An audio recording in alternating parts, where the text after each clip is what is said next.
আসসালামু আলাইকুম সবাইকে। আজকে আমি ইনসাফ বারাকা কিডনি এবং জেনারেল হাসপাতালের উটি থেকে আমাদের যারা দর্শক সবাইকে প্রীতি এবং শুভেচ্ছা জানাচ্ছি। আজকে আমি একটা নতুন রোগীর অপারেশন করব। মা, আপনার নাম কি যেন বলুন তো? আমার এই রোগীর নাম হচ্ছে মর্জিনা বেগম। বয়স কত আপনার? 57 বছর।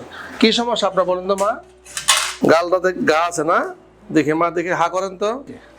এই যে দেখি মা, এই যে দেখা যায় ঘাটা, এই এই গাড়া দেখা যায়, এই যে হ্যাঁ হ্যাঁ হ্যাঁ, এই দেখি মা, দেখি এই যে দেখা যায় না? সোজা হন মা, ব্যথা দিও না।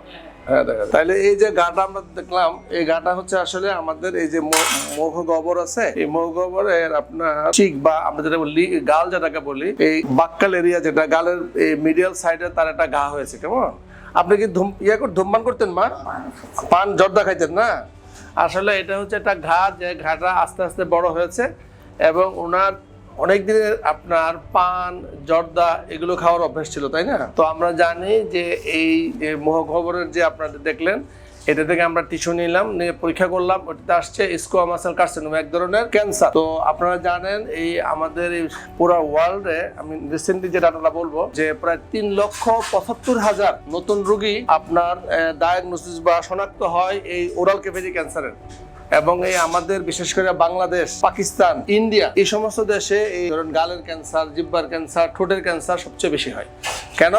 কারণ আমাদের দেশে যারা জনগণ আছে গ্রাম দেশে, তারা আসলে কিছু অজ্ঞতার অভাবে এটা হয়। কেমন? যেমন ধরুন, তারা এই ক্যান্সারের মূল কারণই হচ্ছে আপনার ধূমপান আর অ্যালকোহল বা মদ্যপান, এবং সবচেয়ে বড় যেটা ইম্পর্টেন্ট এখন যে জানানো যেটা আসে সেটা হচ্ছে সুপারি। সুপারি হচ্ছে কার্সিনোজেনিক, অর্থাৎ সুপারি খেলে সুপারি থেকে ক্যান্সারের জন্ম হয়। সুপারি, তারপরে আপনার গুল, আর বাংলাদেশে আটা জিনিস পাওয়া যায়, গুটকা নামে পাওয়া যায়, এটা আপনার সুপারি এবং জর্দা রদা সব মিলে তৈরি করা হয়। কেমন? এই জর্দা গুল এই কারণে এগুলো বেশি হয়। কেমন? তো এই ক্যান্সারগুলো আমি এই ভিডিও করবার উদ্দেশ্য হচ্ছে যে এই ক্যান্সারগুলো প্রিভেন্টেবল শব্দের অর্থ হচ্ছে আমরা ইচ্ছা করলে বা আমাদের রোগীরা যদি সতর্ক হয় তাহলে এই ক্যান্সার থেকে কিন্তু বাঁচতে পারে। যারা পান খাবেন না, জর্দা খায় না, গুল খায় না, মদ্যপান করে না, এবং যাদের ওরাল হাইজিন ভালো, অর্থাৎ যাদের দাঁত পরিষ্কার, যাদের মুখের যত্ন করে, তাদের কিন্তু এই ক্যান্সারের পরিমাণ একদম কমে যায়। আমরা ইচ্ছা করলে এই ক্যান্সারকে প্রিভেন্ট করতে পারি। আরেকটা যেটা হয় যে এক ধরনের ভাইরাস আছে, যেটা হিউম্যান প্যাপিলোমা ভাইরাস, ওই ভাইরাসও আরেকটা কারণ এই ক্যান্সারের।